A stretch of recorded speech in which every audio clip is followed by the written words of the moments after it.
You're just going to hang out there? I thought there was somebody else coming. You thought I was someone else? I thought there was some other. Oh, okay. My impersonator.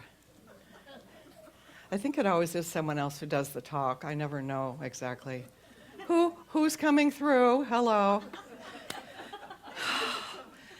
So happy to be with you on this Palm Sunday. Are you ready for Holy Week? Holy Moly Week? There's a lot going on this week.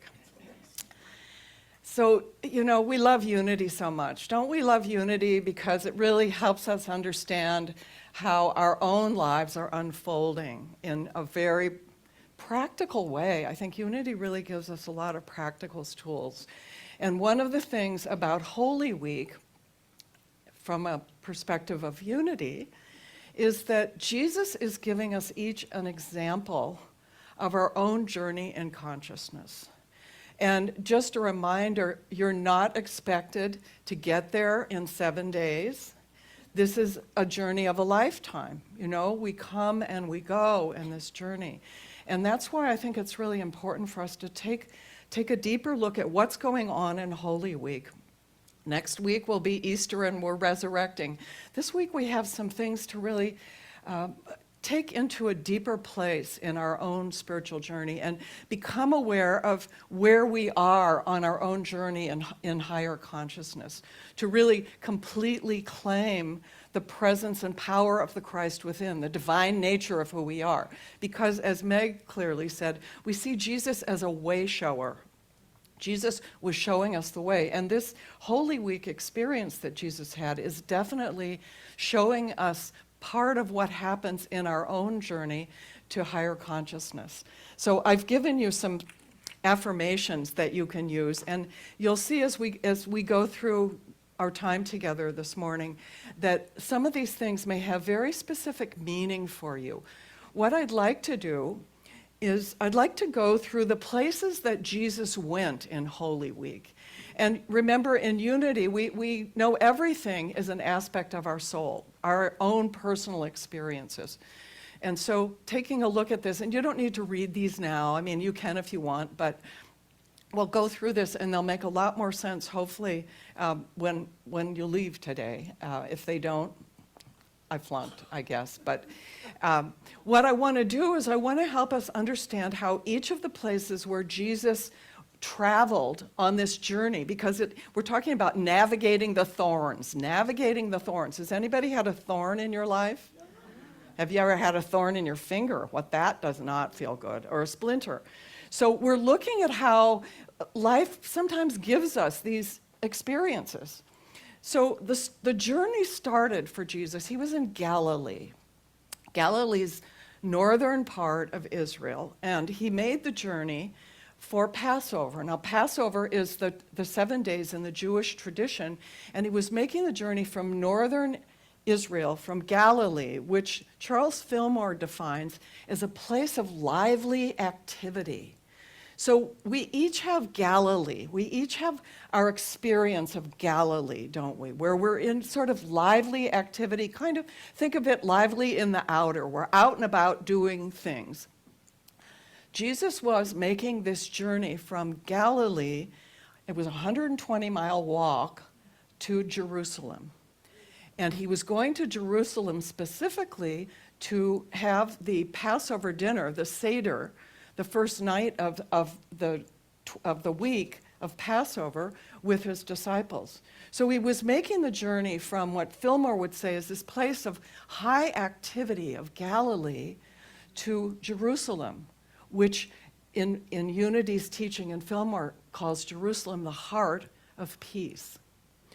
So Jesus made this journey with his disciples. So we've got Galilee, just kind of pinpoint these places in consciousness or in your daily life when you've been in Galilee and you've made that journey to a more peaceful place. I was thinking of my own life, because I like to tie this into our own life. I was thinking of my own life. I used to be a real estate broker, and that was Galilee for me. I was busy all the time. And, I remember a time when I got a thorn, which was I'd had some clients for a very long time. And I went away, And they went to see a house, and the agent there said, oh, well, if you don't buy this house for me, you can't have it. So when I came back, they were like, hey, we're really sorry, but I know you've been showing us houses for 6 months, but we had to buy the house from, it was a thorn, let me tell you. It felt like a big betrayal. So that was that and also the fact that every time I went away, all my listings would get offers. So I spent my vacations on the phone. That Galilee experience, while I was making a lot of money, was not serving me anymore. And it was then that I decided I'm not going to do this anymore. And my accountant said, are you crazy? You're going to what? You're going to be a spiritual teacher? Because he was the accountant and that's how he measured things. But I left Galilee and went to my Jerusalem. And it was a first step for me. And I think we all have this experience in different ways. It may not be about a job that we have. It could be about an experience of a relationship where things were not working and we had to go to a place, we had to move into that place of Jerusalem. What Jesus did then when he was in Jerusalem was he sent 2 of his disciples. He sent Peter. What does Peter represent? Who's part of our 12 powers? He's faith. Peter represents the power of faith, and John represents the power of love. Jesus sent Peter and John, faith and love, to scout out locations in Jerusalem where he could have this Passover dinner with his disciples. This Passover dinner, which became known as what? Last Supper. It was his Last Supper. Everyone else called it a Seder. And what they did was they found an upper room, a room in a building, a big, large room. They called it the upper room. So this was the third place Jesus went. He went from Galilee, the busyness of Galilee, into that place of center that is the heart, basically the center of the heart of peace, Jerusalem. He went with his disciples into the upper room. And there in the upper room, many things happened in the upper room. He washed his disciples' feet. He showed this deep humility to them. They shared and talked, and they shared a meal. They had bread and wine.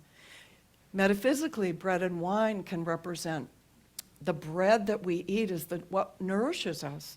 Fillmore would call it divine ideas, that we nourish ourselves with divine ideas. And the wine represents the flow of life, like blood, like the flow of life that's coming through. So we nourish ourselves with the bread and the wine of divine ideas that are always flowing to us when we're in the upper chamber. And what's the upper chamber? It's that place of higher consciousness, isn't it? We could think about it as a place of prayer, a place of meditation. Now, when Jesus was there, Jesus knew all that was to unfold, but his disciples didn't know. So this was the time when literally there was a time when there was a sense of connection and communion with his beloved disciples, telling them what was going to happen and how he would be betrayed. And even in that upper room experience during the Seder, who left? Judas left. And Judas, that aspect of us, Charles Fillmore would call, because Judas was one of the 12. So we have to say, each one of us can carry this Judas consciousness within us. Charles Fillmore identifies Judas with the power of life. And what he says is, Judas misappropriated life. He misappropriated life by focusing on the 30 pieces of silver instead of on the relationship that he had moving into higher consciousness with his way-shower, Jesus, and his other brothers in community.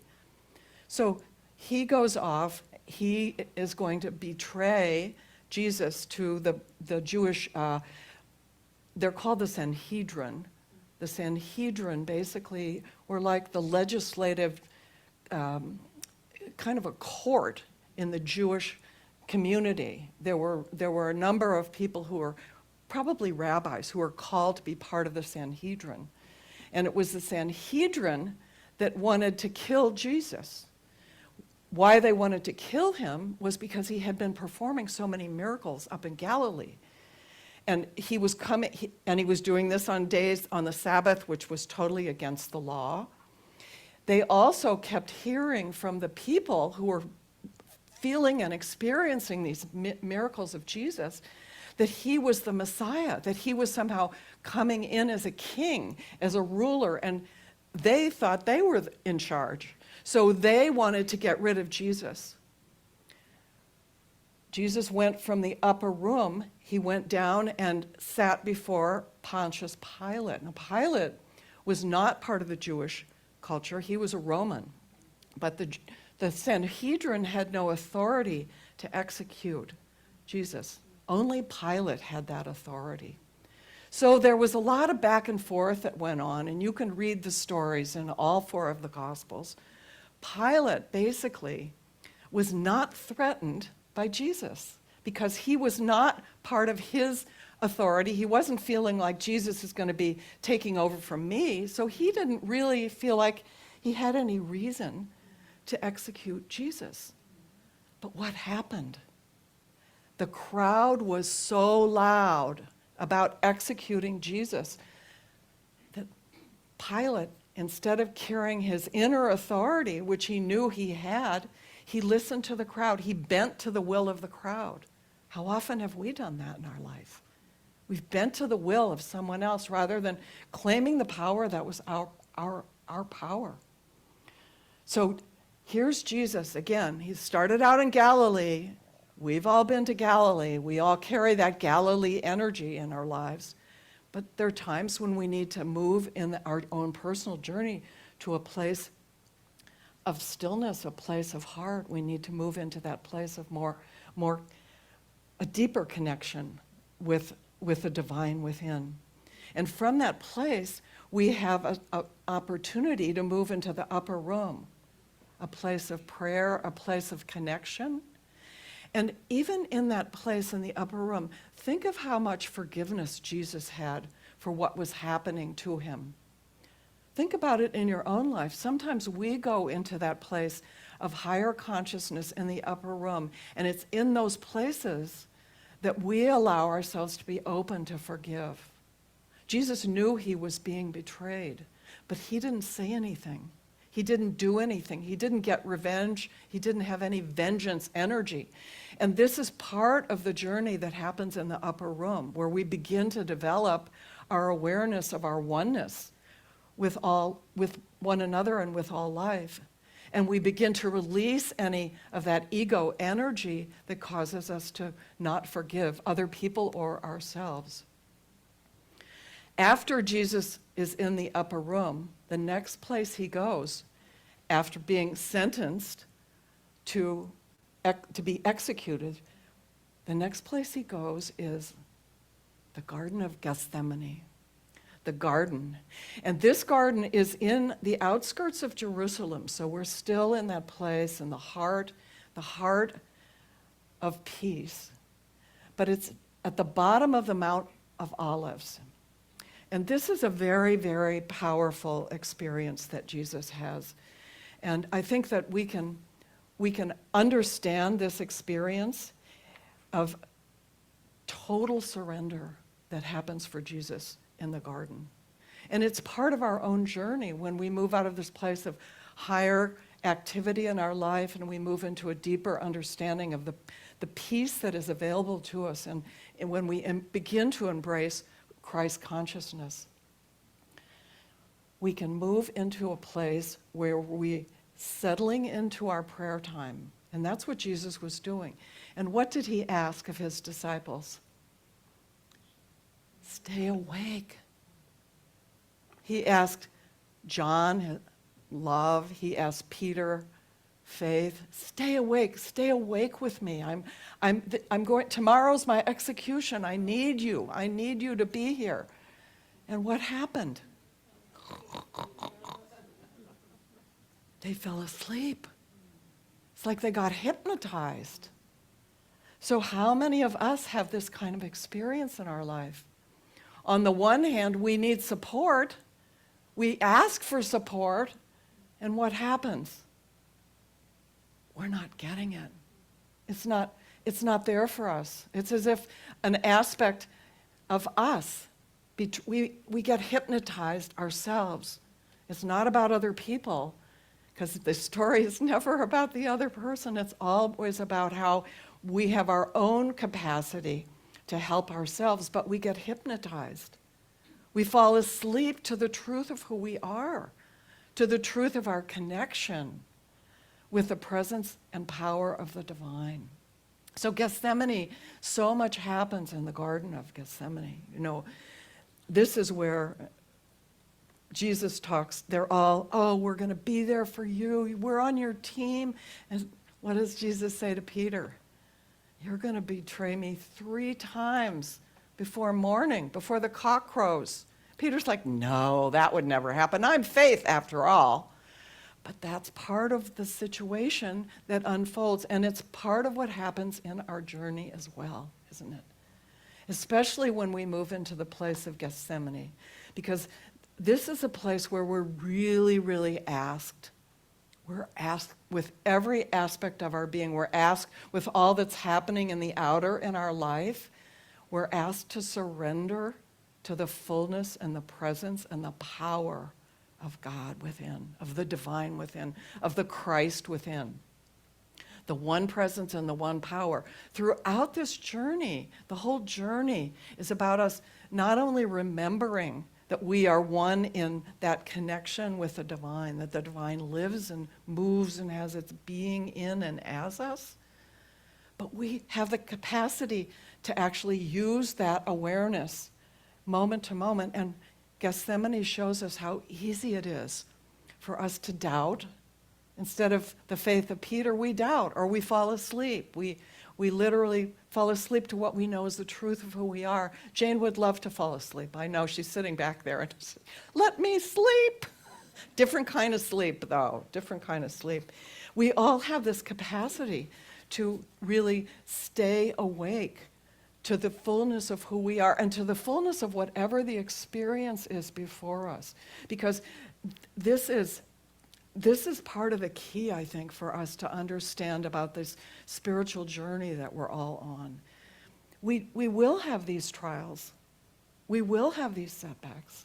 Whether we have issues in our physical body, and that becomes part of where we really need to surrender totally to the divine. Not my will, but thy will be done. Maybe it's a relationship issue that we have, and we've tried to work it out. We haven't left the upper room because we're still not ready to forgive. We can't even get to the next place in our journey. We can't even get to the place of surrender because we're hanging on to anger, we're hanging on to resentment. But once we move into that place of Gethsemane, it's almost like the world is ready to challenge us more and more. The slings and arrows come at us, and that's when we have to stay so grounded in the presence and the power of the divine within. We have to move beyond any sense that it's something I'm going to be able to take care of. And finally, after we move out of this place of Gethsemane, the next place Jesus goes, that next morning, they take him to Golgotha, Calvary.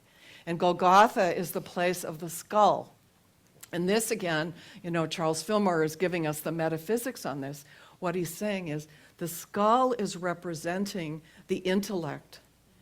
And the crossing out that happens with Jesus, the divine and the human and the divine, the crossing out is the crossing out of the intellect and moving fully into the heart of knowing who we are, the heart of peace, the heart of grace, the heart of that spiritual connection of who we are in this world. So it's such a powerful thing for us to really anchor into this story. And for me, I love just understanding the different pieces of the story and beginning to understand how they show up in our life. You could think of Gethsemane as the dark night of the soul. Who hasn't had that? Who hasn't had a dark night of the soul? Maybe it's a time when we've had a lot of loss in our life, or we've even felt ourselves guilty about something. It's a dark night of the soul, and we need to completely surrender to allow whatever guidance from that still small voice is coming to us.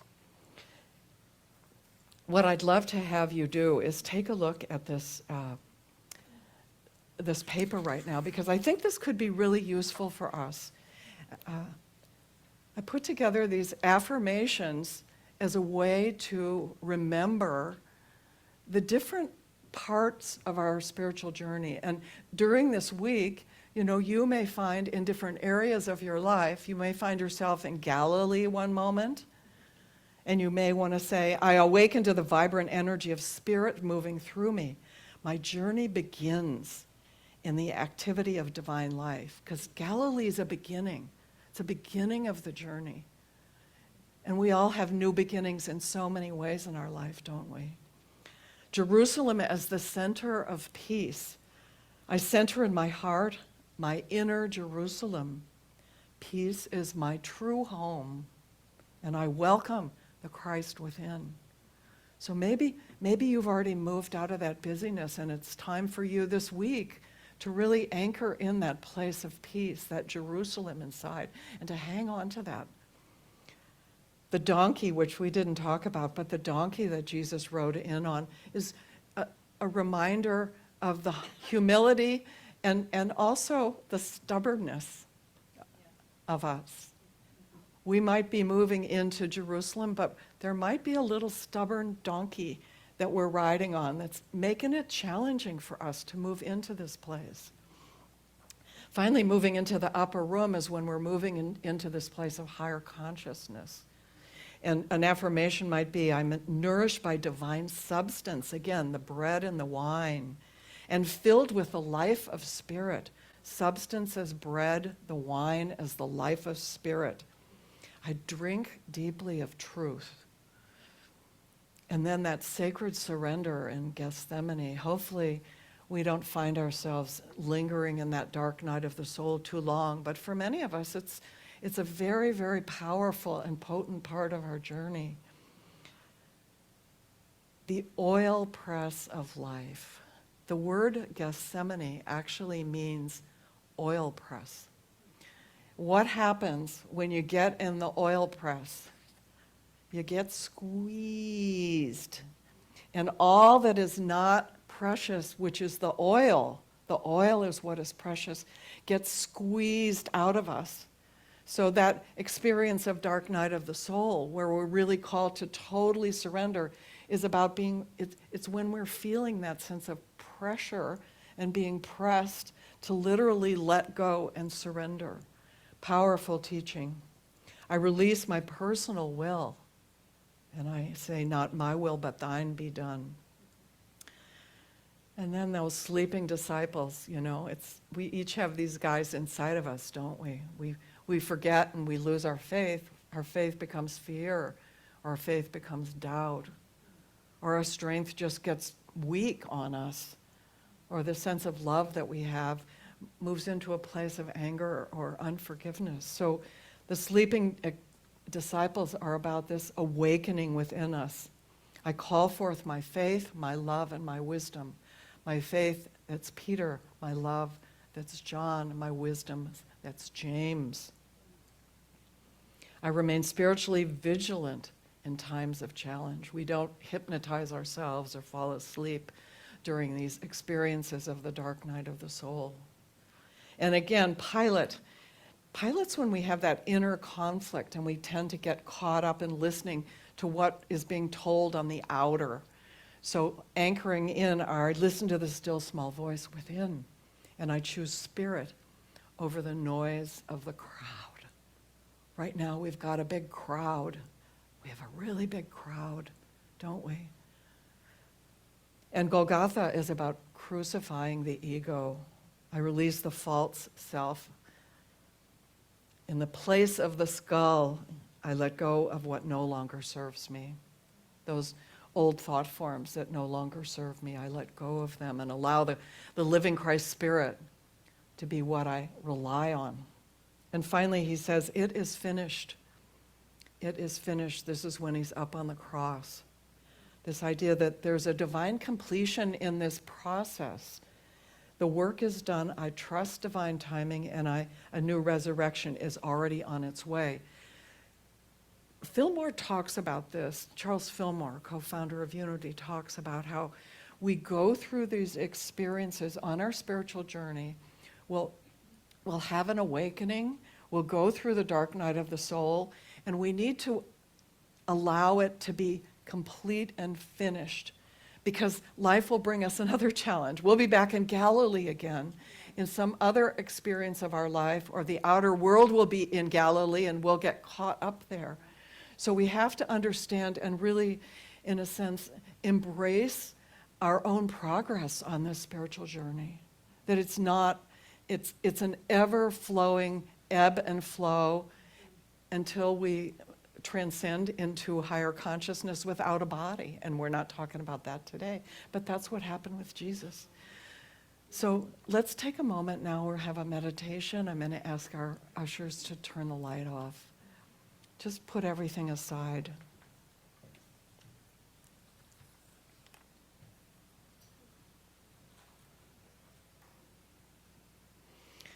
Just invite you to relax in your physical body, rest in the stillness.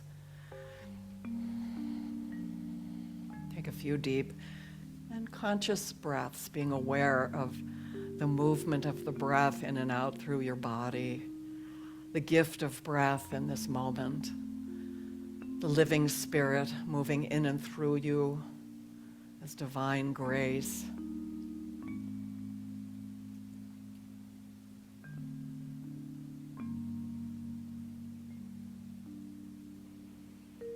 And as we take this journey in consciousness, this Holy Week journey from the activity and life energy in Galilee to arriving with the palm branches praising us as we've moved out of that outer into a place of peace, the heart of peace in our Jerusalem, a center in the heart, a spiritual center.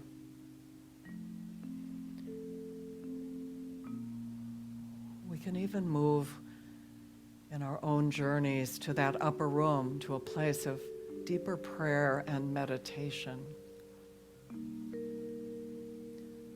And as we sit in the upper room right now, again relaxing more deeply in the body,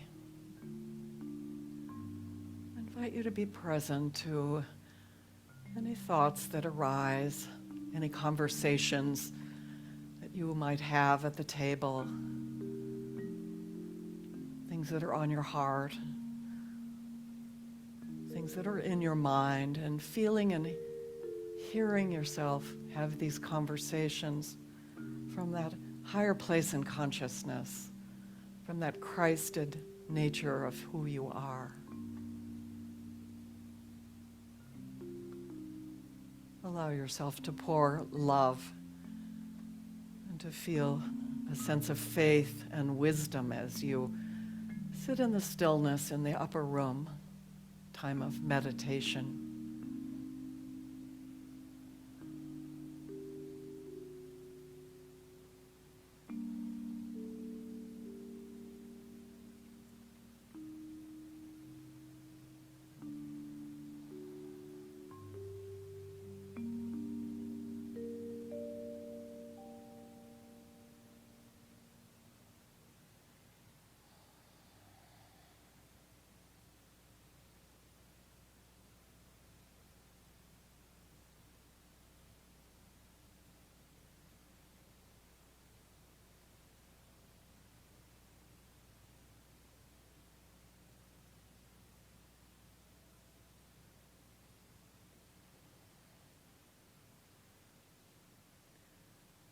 And ask yourself, is it time for you to be willing to wash the feet of those around you from a place of humility, to bless others,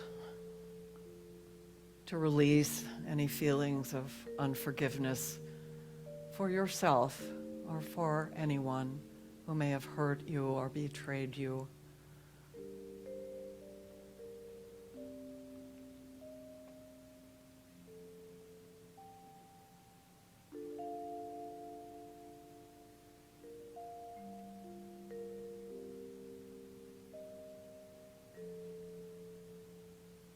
Taking that awareness down into the garden to feel if there's any struggle going on. Just notice and become aware.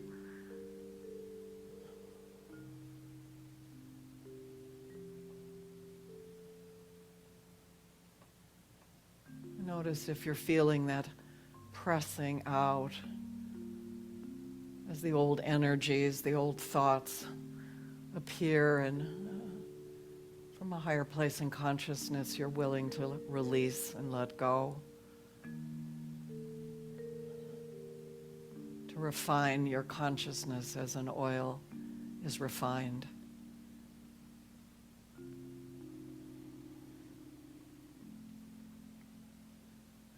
And bringing awareness, just simply being aware, offering gratitude for that awareness as you move more deeply into the rest of the week, allowing yourself to be fully present to the thoughts and the feelings that arise, knowing that there is a crossing out that's happening,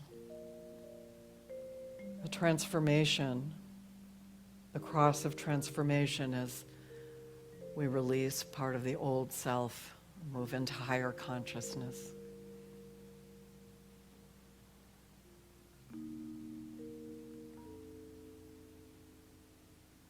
So gently bringing your awareness back into your heart, knowing that you're resting in your Jerusalem. And bring this awareness with you throughout the week, being present that the resurrection is coming.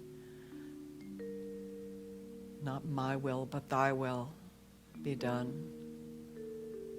As we surrender to the fullness of the living Christ Spirit within. And gently taking a few deep and conscious breaths again, bringing your awareness back into your physical body. And as you feel ready, gently you can open your eyes and come back to this space and this time in our community in oneness and grace.